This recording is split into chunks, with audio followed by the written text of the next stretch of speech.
Jake Morrison wiped the sweat from his forehead as he walked into the biggest courtroom he had ever seen. The place was huge, with strange lights that changed colors and seats that looked like they were made for creatures he had never imagined. Some seats were filled with water, others hung from the ceiling, and a few glowed with their own light. He had been working the asteroid mines for 15 years. His hands were rough, his back was sore, and his patience was running thin. The Cetacean Trading Guild had been stealing from his mining sites for months, and today he was finally going to get justice. The judge was unlike anything Jake had ever seen. Judge Vexithera looked like a walking crystal formation, with sharp edges that caught the light and threw rainbows across the walls. She was 3 times taller than Jake and made soft ringing sounds when she moved. Her voice came from somewhere inside the crystal structure, echoing like wind through a cave. This court will now hear the case of Morrison Mining Company versus the Cetacean Trading Guild, Judge Vexithera announced. Her crystal body began to glow with a soft blue light. Jake looked around the courtroom. In the water-filled section, a large whale-like creature floated behind what he assumed was the lawyer's table. The cetacean had smooth gray skin and intelligent eyes that seemed to look right through him. Translator devices hung in the water around the creature, turning its song-like calls into words. The gallery was filled with other aliens. Insect-like beings with too many arms clicked and buzzed to each other. Floating creatures that looked like jellyfish with eyes drifted near the ceiling. Small, furry animals with large ears sat perfectly still, their ears twitching at every sound. Jake's lawyer was another human, but she had already warned him that this court worked differently than Earth courts. "Just stay calm," she had told him. "These aliens get nervous around humans. Try not to move too much." Judge Vexithera's crystals began to ring softly. The plaintiff will present their case first. The cetacean lawyer, who called herself Tide Singer, Calantha, began to sing. The translation devices turned her beautiful whale song into legal language. She explained that the Cetacean Trading Guild had mining rights to certain asteroids in the belt. She showed holographic evidence of their claims, filed properly with the Galactic Mining Commission. Jake felt his face getting red. Those were his asteroids. He had been mining them for 3 years before any cetacean had ever come near the belt. He had the equipment, the workers, the investment. Now they were trying to say he was the one in the wrong. His lawyer stood up to cross-examine the cetacean witness. She asked polite questions in a quiet voice, but Jake could tell she was not being aggressive enough. The cetaceans were lying, and everyone was being too polite to call them on it. When his turn came to testify, Jake walked to the witness stand. It was designed for humans, but it felt strange with all those alien eyes watching him. Judge Vexithera's crystals began to ring with a higher pitch, and he noticed some of the smaller aliens in the gallery moving toward the exits. "Mr. Morrison," his lawyer said, "please tell the court about your mining operations in Sector 7. Jake began to explain. He had found those asteroids himself, marked them, filed the basic claims. He had invested everything he owned in the mining equipment. He had workers depending on those jobs. His voice got stronger as he talked about the years of hard work. Then the cetacean lawyer began her cross-examination. Through her translator, she suggested that Jake had been mining illegally. She claimed the cetaceans had prior rights that went back decades. "That's not true," Jake said, his voice rising slightly. "I was there first. I filed the claims. I have the records." Judge Vexithera's crystals began to crack with tiny snapping sounds. The insect-like creatures in the gallery started clicking rapidly to each other. The floating jellyfish creatures began to glow with warning colors. The cetacean lawyer continued to question Jake's claims. She suggested he had falsified documents. She implied he had bribed mining officials. Each accusation made Jake angrier. "Now wait just a minute," Jake said, standing up from his chair. "I've been working those rocks since before your people ever showed up in that sector." The moment Jake stood, everything changed. Judge Vexithera's crystal structure began to shake violently. Several of her smaller crystals actually fell off and shattered on the floor. The insect creatures started making loud alarm sounds. The furry creatures with big ears were running for the exits. In the water section, Tidesinger Calantha released a cloud of dark chemicals into her pool. The translator devices began speaking in panicked tones about danger and threat responses. "I never stole anything from anyone," Jake said, taking a step forward to emphasize his point. "I worked hard for what I got, and I'm not going to let anyone take it away with lies and paperwork tricks." That single step forward caused complete chaos. Judge Vexithera's main crystal structure began to fracture with loud cracking sounds. Emergency lights started flashing throughout the courthouse. The insect creatures were now screaming their alarm calls so loudly that the translators could not keep up. Half the gallery had emptied. The floating creatures were pressed against the ceiling as far from Jake as they could get. Even the cetacean in her water tank was trying to swim to the far end, away from where Jake stood. "Order! Order!" Judge Vexithera tried to call out, but her voice was cracking along with her crystal body. "Security! Security to the courtroom!" Jake looked around in complete confusion. All he had done was stand up and take one step forward. He had not shouted, had not threatened anyone, had not even raised his hand. But every alien in the room was acting like he had pulled out a weapon. "What's going on?" he asked his lawyer, but she was staring at him with wide eyes. A team of robot security units rolled into the courtroom. They were not armed with weapons, but with what looked like nets and restraining devices. They surrounded Jake carefully, as if approaching a dangerous wild animal. "Sir, you need to come with us," one of the robots said in a calm, electronic voice. "You are causing a disturbance." "I'm causing a disturbance?" Jake asked.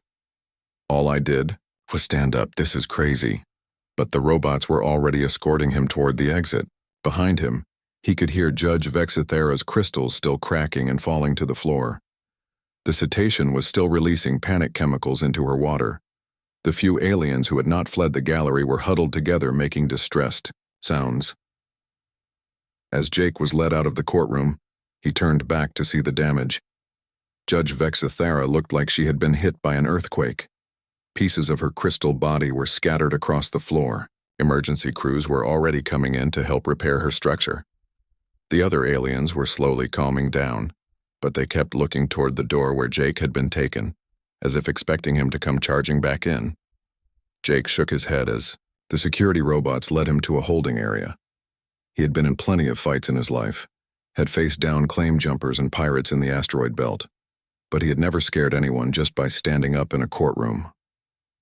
"This is the craziest thing I've ever seen," he muttered to himself. "All I wanted was a fair hearing." The robots locked him in a comfortable but secure room to wait for his lawyer. Through the window, he could see alien emergency crews still working on Judge Vexithera, carefully replacing her broken crystals and checking her structure for damage. Jake. Morrison had no idea that his simple act of standing up and taking one step forward had just changed the entire galactic legal system forever. 3 days after Jake Morrison had accidentally terrorized an entire courtroom, emergency alarms were going off across the galaxy. Not the kind that warned of invasions or natural disasters, but the quiet, serious alarms that meant the Galactic Judicial Council had called an emergency meeting. Judge Zefkai of the Ethereal Collective floated in his chamber on the council station, his ghostly form flickering with worry. He had been a judge for over 400 years and had never seen anything like the Morrison incident. The security footage played on repeat in front of him, showing the humans standing up and taking that terrifying step forward. Across the galaxy, 11 other senior judges were connecting to the emergency session through quantum communication links. None of them wanted to be in the same physical space after what had happened. The very thought of being near an uncontrolled human made their various alien physiologies react with fear. Judge Vexithera appeared on the main screen, her crystal body still showing repair marks where emergency crews had replaced the crystals that had shattered during Morrison's outburst. When she spoke, her voice had a new tremor that had not been there before the incident. "Fellow judges," she began, "we are facing an unprecedented crisis. The human known as Morrison has demonstrated behavior patterns that suggest his entire species may be unsuitable for civilized legal proceedings." The other judges made various sounds of agreement. Judge Clithtar of the Insect Confederation clicked his mandibles nervously. His entire hive mind had been affected by the Morrison incident, with worker drones 3-star systems away still showing stress patterns from the shared memory. I have prepared a detailed analysis of the security footage, Judge HFY announced. His ethereal form began to project holographic images into the shared conference space. As you can see, the human Morrison exhibited classic predator behavior patterns. The footage played in slow motion. Morrison standing up looked like a mountain rising from the earth. His step forward appeared to be the beginning of a hunting charge. When he gestured with his hands, the movement looked like claws preparing to strike. Note the aggressive posture, Judge HFY continued, the raised voice indicating a challenge call, the forward movement suggesting an imminent attack. Every instinct my species has evolved over millions of years was screaming danger. Judge Coralinth of the Aquatic Federation sent chemical signals through her water-filled communication chamber that translated as deep concern. The cetacean representative tide singer Calantha is still recovering from trauma shock.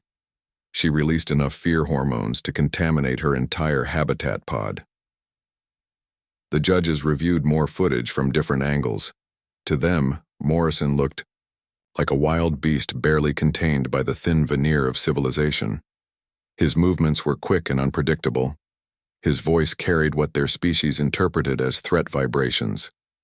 Even his breathing seemed aggressive. We must consider banning all humans from galactic courts, suggested Judge Trillimp of the Small Mammal Alliance. My people have not stopped trembling since news of this incident spread. But before they could vote on such a drastic measure, a new voice joined the conference. Commander Lisa Chang of the Human Diplomatic Corps had requested emergency speaking. Time. Chang appeared on screen in her crisp blue uniform, her movements carefully controlled and her voice deliberately calm. The alien judges instinctively moved away from their screens, even though they knew she was thousands of light years away. Honored judges, Chang began, I have reviewed the footage of Mr. Morrison's courtroom appearance. I believe there has been a fundamental misunderstanding. Judge Vexithara's crystals rang with skeptical tones. Commander Chang, the evidence is clear. Your species member displayed unmistakable signs of aggressive intent. Chang nodded politely. What you saw as aggressive behavior is actually normal human courtroom conduct. Mr. Morrison was simply making his case with what we call emphasis. He stood up to show respect for the court's attention. He stepped forward to demonstrate his sincerity. His raised voice indicated passion for justice, not a threat of violence. The alien judges exchanged glances across their communication links. Judge HFY's ethereal form flickered with confusion. You mean to say that this Morrison creature was not preparing to attack? Absolutely not, Chang replied. In human culture, strong emotions and physical gestures are normal ways to communicate importance. Mr. Morrison was frustrated because he felt the court was not understanding his position. His behavior was entirely within normal human parameters. Judge. Clithtar's mandibles clicked rapidly. But the threat postures, the challenge calls, the territorial display behaviors, what you interpret as threat postures we call body language, Chang explained.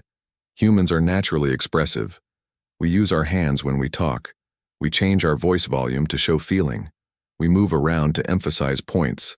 This is how we communicate. Dr. Elena Rodriguez, a human xenopsychologist, joined the conference at Chang's request. She appeared on screen next to Chang, causing several judges to move even further from their displays. Honored judges, Dr. Rodriguez began. I have spent 20 years studying the differences between human and alien psychology. The problem we face is evolutionary. She began displaying her research data. Charts showed the evolutionary paths of different species across the galaxy. Most had evolved from prey animals, creatures that survived by avoiding conflict, hiding from predators and resolving disputes through submission or negotiation. Humans evolved differently, Rodriguez explained. We descended from persistence, hunters and tool users. We solved problems through confrontation and determination. What you see as aggression, we see as normal problem-solving behavior. Judge Coralinth released more chemical signals indicating deep concern. Are you saying that humans are natural predators? In a sense, yes, Rodriguez admitted, causing several judges to make distressed sounds. But we are also social creatures, who have learned to control our instincts. Mr. Morrison was not actually threatening anyone. He was simply being human. The judges were quiet for a long moment, processing this information. Finally, Judge Vexithera spoke. If this is normal human behavior, then how can we possibly conduct legal proceedings with your species present? The psychological trauma alone. Chung and Rodriguez exchanged glances. This was the question they had been expecting. We understand your concerns, Chung said carefully. Perhaps we could work together to find a solution that allows for human participation while ensuring the comfort and safety of all court participants. Judge Zefkai's form flickered with interest. What kind of solution? Dr. Rodriguez leaned forward slightly, causing half the judges to instinctively back away from their screens. We could establish protocols that make human behavior more predictable and less threatening to other species. Perhaps some form of supervision or containment that would allow for normal human expression while providing psychological security for other participants. The judges considered this proposal. Judge Trill Imp's small mammalian features twitched with nervous energy. You mean some way to keep humans controlled during legal proceedings? Not controlled, Chang corrected. Monitored. Supervised by other humans who could ensure that normal human behavior does not cause distress to other species. Judge Clithtar clicked thoughtfully. Like having an alpha predator present to keep the lesser predators in line? Rodriguez tried not to smile at the crude but essentially accurate description. Something like that, yes. The judges spent the next hour discussing possibilities. They could modify courtrooms to separate humans from other species. They could require humans to undergo behavior modification training. They could limit human participation to written statements only. But none of these solutions addressed the fundamental problem. Humans were part of the galactic community now. They had legal rights and responsibilities. They could not be excluded from the justice system simply because their natural behavior terrified other species. Finally, Judge Vexithera made a proposal. We will establish a trial program. Humans may return to galactic courts, but only under strict supervision. They must be accompanied by armed human guards who can ensure that their behavior remains within acceptable parameters. The other judges agreed quickly. The presence of obviously dangerous humans might actually make regular humans seem safer by comparison. If there were armed human guards present, other species would know that any aggressive behavior would be immediately contained. Chang nodded her agreement. The Terran Defense Force can provide appropriate personnel for such a program. As the emergency session ended, the judges felt they had found a workable solution. They had no idea that they were about to create the most effective court security system in galactic history. Colonel Rick Barnes had been in the military for 23 years, but he had never received orders quite like these. He stood in his office at Terra Station, reading the mission briefing for the third time, trying to make sense of what the Galactic Judicial Council was asking him to do. They want us to stand around in armor and look scary?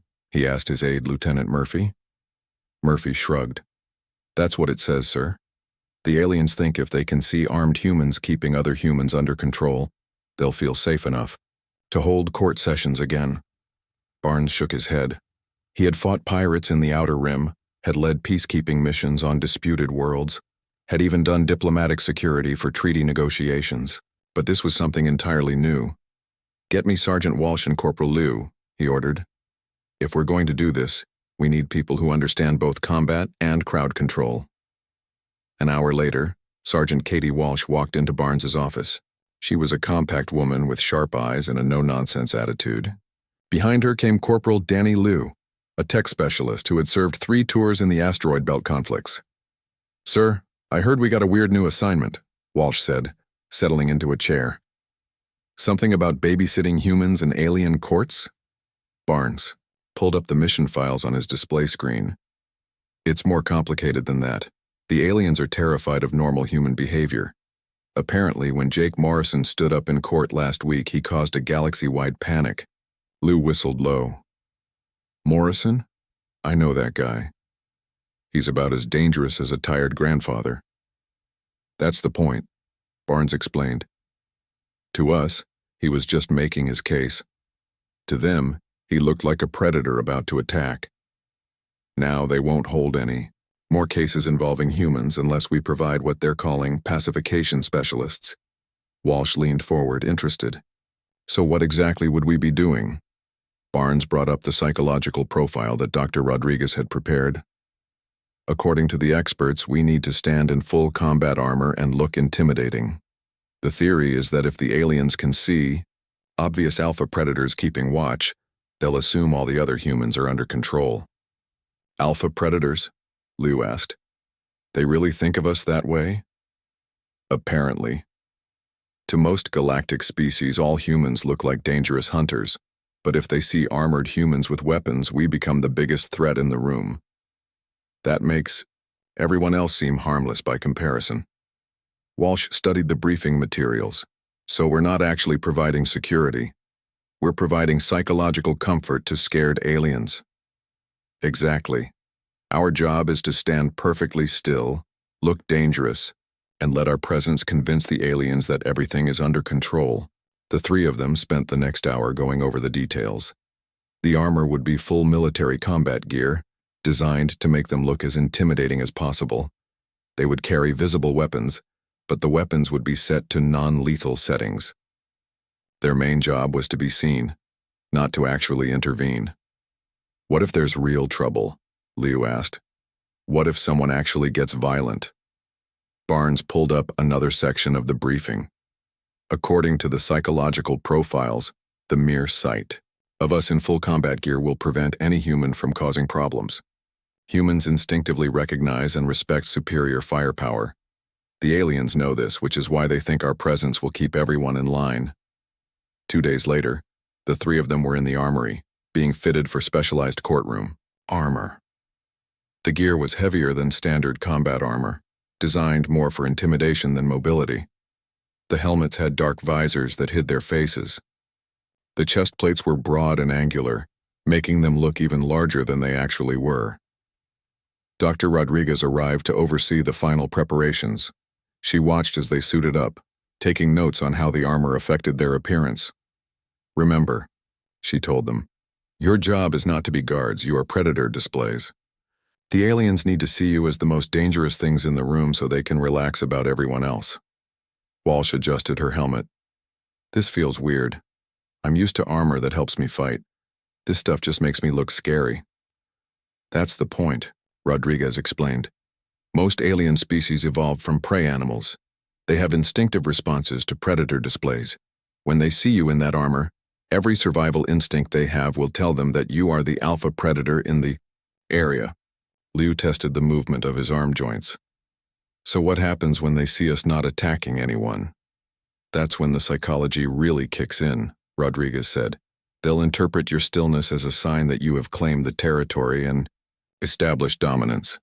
As long as you remain calm and motionless, they'll believe that all the other humans in the room are submitting to your authority. Barnes tried walking in the heavy armor. Each step sounded like a small thunderclap. How long do we have to stand like this? However long the court session lasts. Sometimes that could be several hours. The aliens need to see continuous predator presence, or their anxiety will return. The psychological training took another week.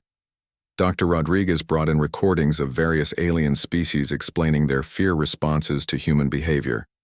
The team learned that what humans considered normal body language triggered panic reactions across multiple species.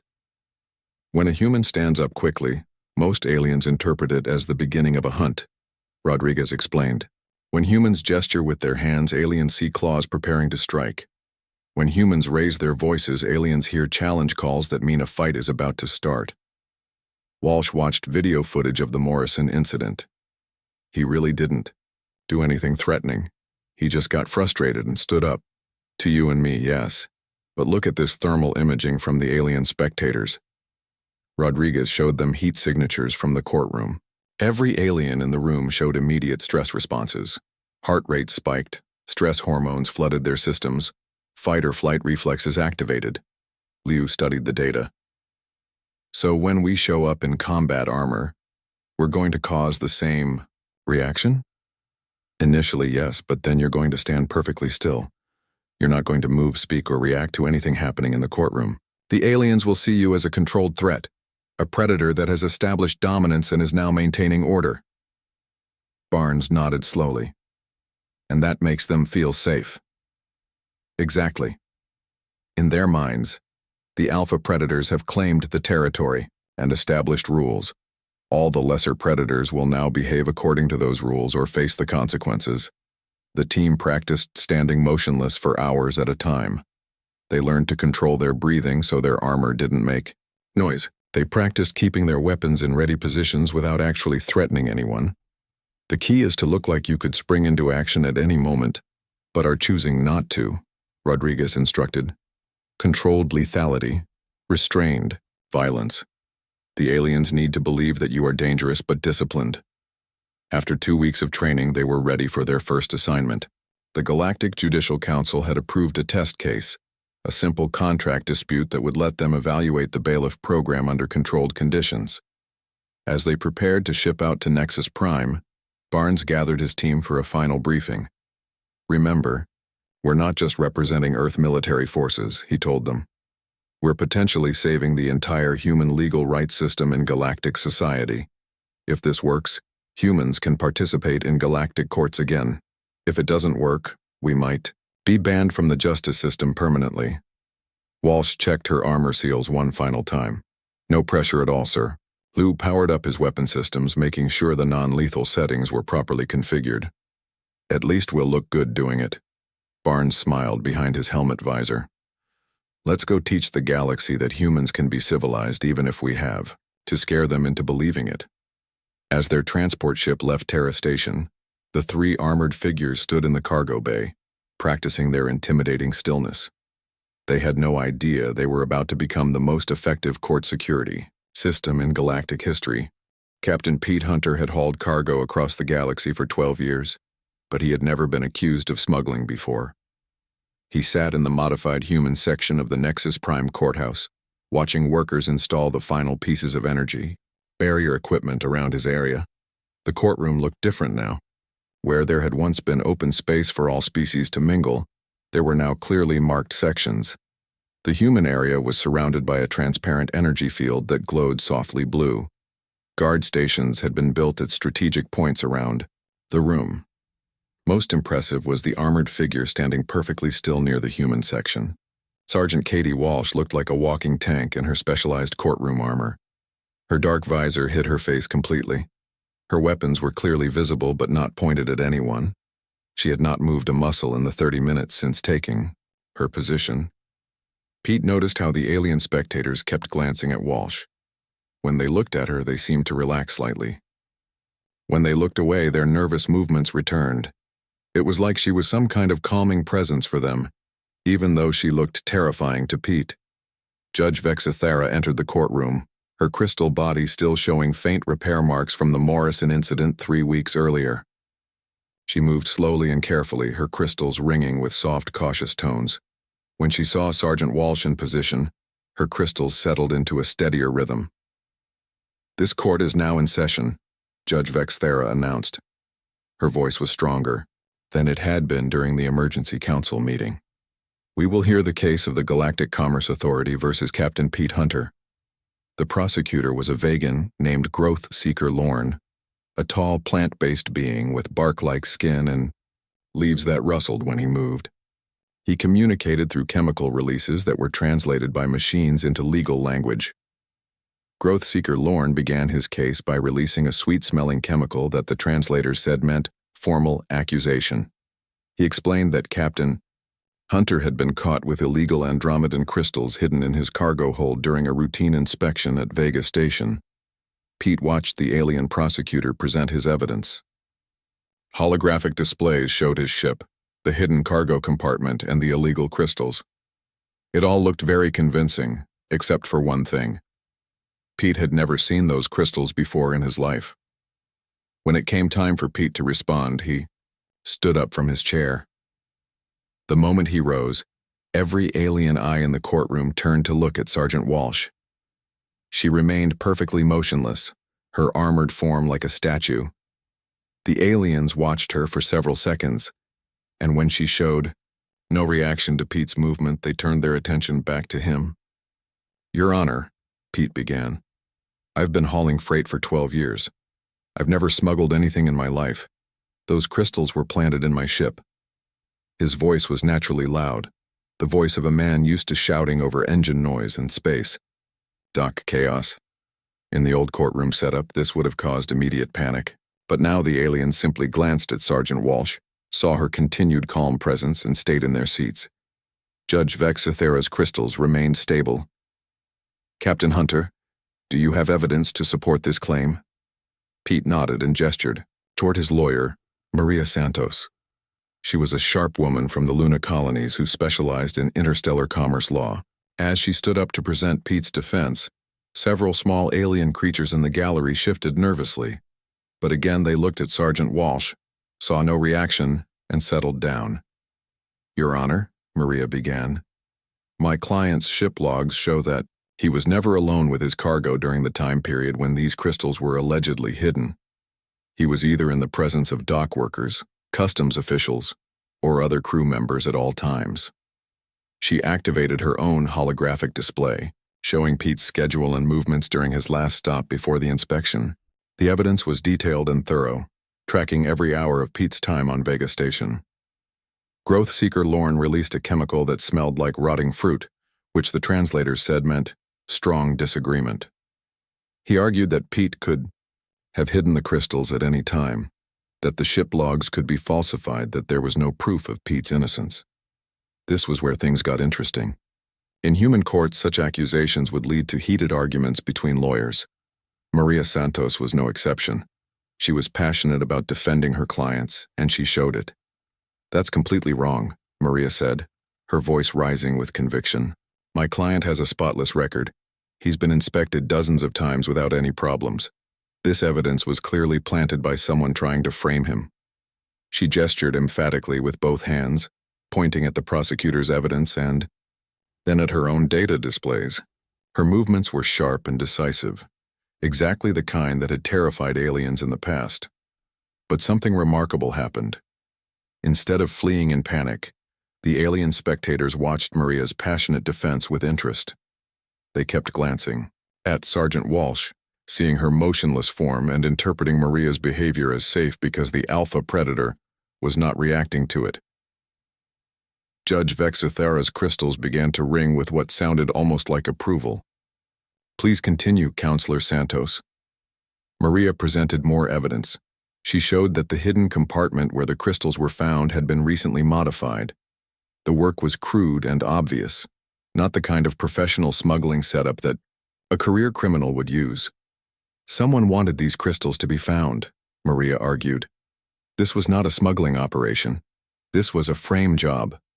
Growth Seeker Lorne released more chemical arguments, but Maria countered each one with passion and conviction. She raised her voice when making important points.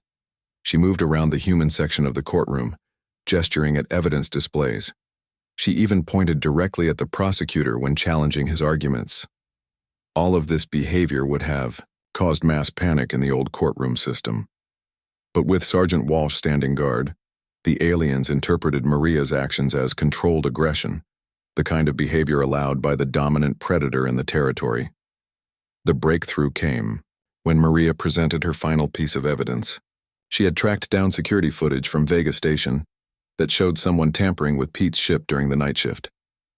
Your Honor, Maria said, her voice carrying the full force of her conviction, this footage shows Customs Officer Briggs accessing Captain Hunter's ship without authorization. Officer Briggs was recently disciplined for taking bribes from smugglers. This is clearly a case of a corrupt official trying to frame an innocent man. The evidence was damning. The security footage clearly showed Officer Briggs entering Pete's ship with a small package, staying for 20 minutes and then leaving. The timestamp matched perfectly with when the illegal crystals would have been planted. Growth Seeker Lorne released chemicals that smelled like bitter medicine, which the translators said meant acknowledgement of defeat. Even he could see that. The evidence was overwhelming. Judge Vexithera's crystals rang with clear, strong tones. Based on the evidence presented, this court finds that Captain Hunter was the victim of a deliberate frame-up by a corrupt customs official. All charges are dismissed. Pete felt a wave of relief wash over him. He stood up again, this time to thank the judge and his lawyer. Again, all alien eyes turned to Sergeant Walsh. She remained as motionless as ever, and the aliens remained calm. "Thank you, Your Honor," Pete said loudly.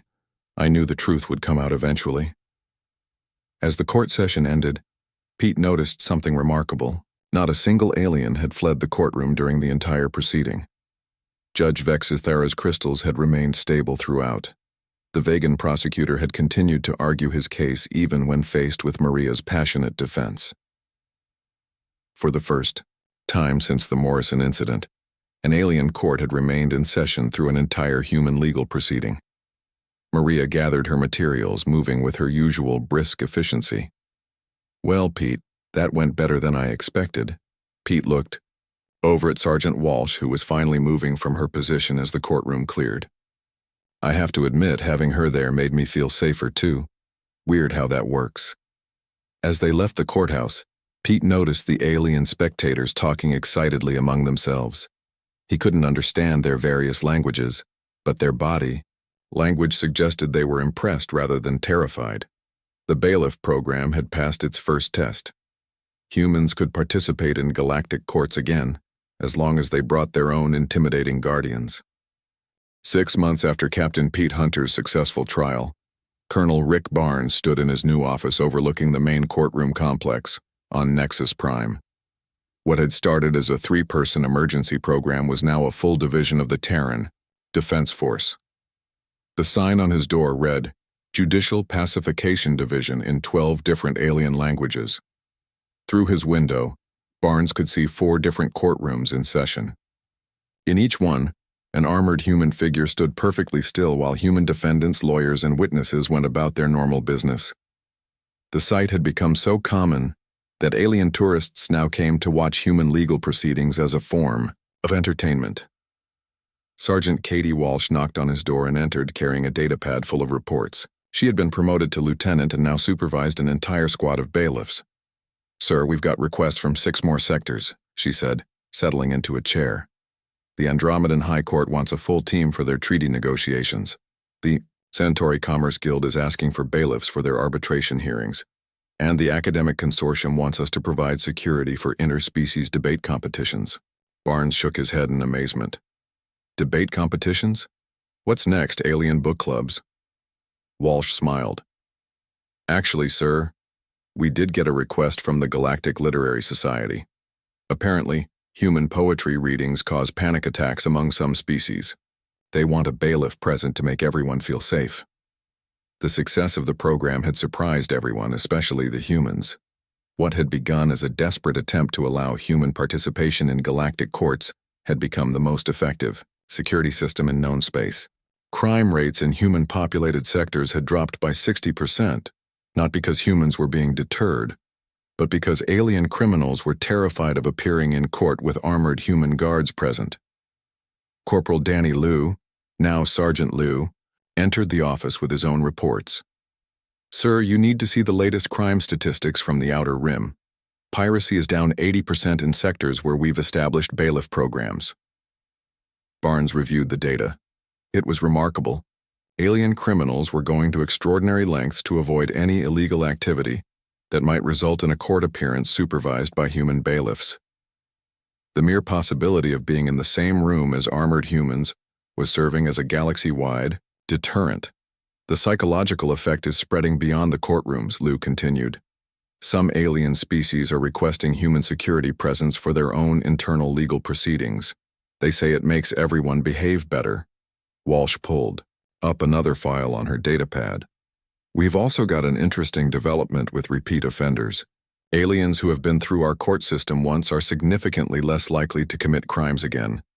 The experience of being near armored humans seems to have a lasting effect." Barnes walked to his window and watched the courtroom activity. Below, in courtroom 3, he could see a familiar figure. Jake Morrison was testifying in another mining dispute, his 3rd case since the bailiff program had started. This time, however, Morrison's animated gestures and raised voice caused no panic at all. The alien judge remained calm while Sergeant Carter stood motionless in his position. "Morrison's become something of a celebrity," Walsh observed, following. Barnes's gaze. Alien law students come from across the galaxy to watch him testify. They consider him a prime example of contained human predator behavior. The irony was not lost on Barnes, the man whose simple courtroom outburst had nearly destroyed human legal rights in galactic society was now a teaching example for alien legal education. Universities used recordings of Morrison's testimony to train future alien lawyers on how to handle human witnesses. Dr. Elena Rodriguez entered the office, carrying a thick research report. She had been studying the psychological effects of the Bailiff program and had some surprising findings. "Colonel, you need to see this data," she said, spreading charts across Barnes's desk. "The Bailiff program isn't just making aliens feel safer. It's actually changing human behavior in positive ways, too." Barnes studied the charts. "How so?"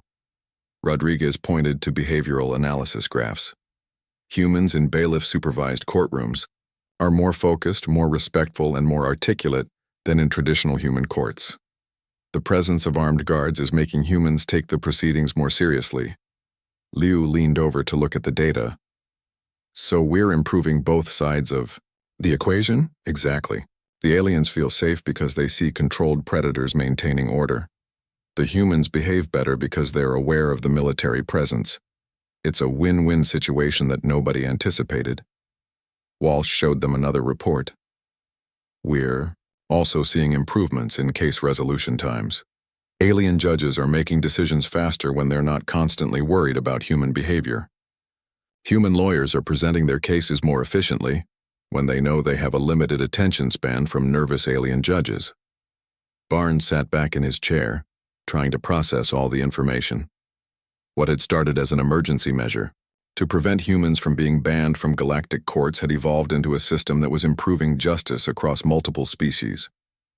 A communication alert chimed, and Judge Vexithara appeared on the office display screen.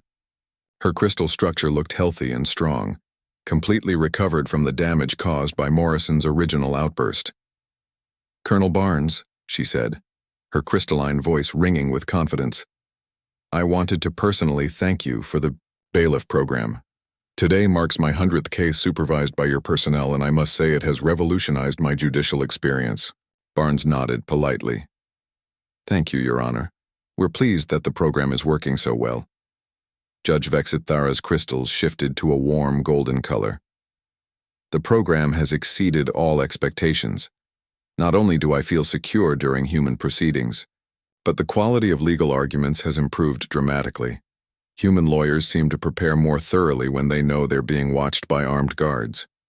After the judge signed off, Barnes turned to his team. "I want a full analysis of expansion possibilities. If this program is working this well, we need to think about where else it might be useful." Rodriguez pulled up a galaxy map on the main display. "We've had requests from 14 different species for various types of human security presence. The Aquatic Federation wants bailiffs for their legislative sessions. The Crystal Collective is asking for guards during their meditation councils. Even the Ethereal Collective wants human presence during their philosophical debates." Walsh studied the map. "Sir, at this rate, we're going to need to recruit a lot more personnel. We can't provide bailiffs for every alien activity that makes them nervous." Barnes nodded. "We'll have to prioritize based on legal and diplomatic importance. Courts first, then major treaty negotiations, then commercial arbitrations." Liu brought up another concern. "What about training? We need to make sure every bailiff understands the psychological aspects of their role. It's not enough to just stand there looking intimidating. We need to project controlled lethality in exactly the right way." The discussion was interrupted by an alert from the main courtroom. Barnes activated the security feed to see what was happening. In courtroom 1, a human defendant had just received a favorable verdict and was celebrating with his lawyer. In the old system, such emotional display would have caused mass panic. Instead, the alien spectators watched with interest as the humans shook hands and embraced. They kept glancing at the motionless bailiff, Sergeant Adams, who remained as still as a statue despite the celebration around him. The aliens interpreted his stillness as approval of the emotional display, making it safe for them to observe. Human joy without fear. "Look at that," Walsh said, pointing at the screen. 6 months ago, a human celebration would have cleared the courtroom. Now they're watching like it's entertainment. Barnes smiled as he watched the scene. The Bailiff program had accomplished something nobody had expected. It hadn't just solved the problem of human participation in alien courts. It had created a bridge between species, a way for predator and prey mentalities to coexist in the same legal system. As the day ended, Barnes stood at his window watching the last court session of the day conclude. Alien law students gathered around their instructor, discussing what they had observed about human legal behavior. Human lawyers packed up their materials, confident that their cases had received fair hearings. And in each courtroom, an armored figure stood ready to maintain the peace that had made it all possible. The galaxy had learned to accommodate human nature not by changing humans, but by creating systems that worked with their predatory instincts, rather than against them. Sometimes, Barnes reflected, the most effective way to keep the peace was to look ready for war,